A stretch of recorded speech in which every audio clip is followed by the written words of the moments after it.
Армысыздар, бүгінгі тақырып барлық жерде кездесетін бірақ та түсініксіз логин жайлы болмақ. Логин деген не? Pythonда print функциясы жай ғана терминалға текстті шығарады.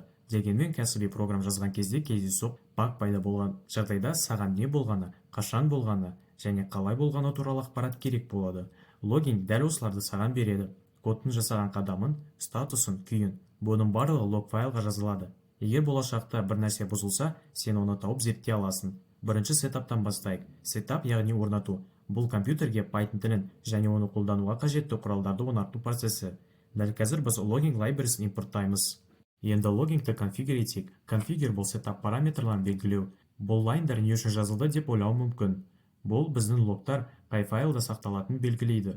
Label бұл logging қандай дәрежедегі ақпаратты сақтайтынын көрсетеді. Егер labelді бос қалдырсақ, онда дефолт бойынша label warning қатем болады.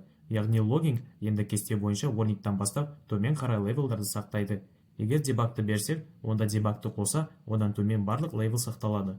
Формат сақталған логтар қалай көрінетінін көрсетеді. Encoding қазақ әріптерді сақтауға мүмкіндік береді. Енді практика жасайық.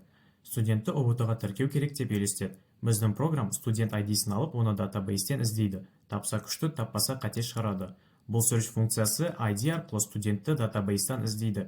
Дебаг тексеру басталғанын сақтау үшін ғана керек. Random choice студенттің датабейсте бар жоғын кездейсоқ орнатады. Егер бар болса, онда log-info сақталады. Егер жоқ болса, қате көтеріледі. Бұл функция іздеу процесін қадағалайды. Бірінші, бұл searchті шақырады. Егер қате туындаса, онда log error сақтайды. Және соңғысы 3, студентті регистрациясын симуляциялайды. Әр кодтың раны саған әртүрлі лог береді. Сонымен logging бізге не берді? Біз осының арқасында барлық код орындалу барысындағы ақпаратты сақтады. Баг туындаған жағдайда сен жай ғана logging файлын ашып, қате туралы ақпаратты таба аласың. Егер видео саған ұнаса, онда тіркелуді, жазылуды және бөлісуді ұмытпа.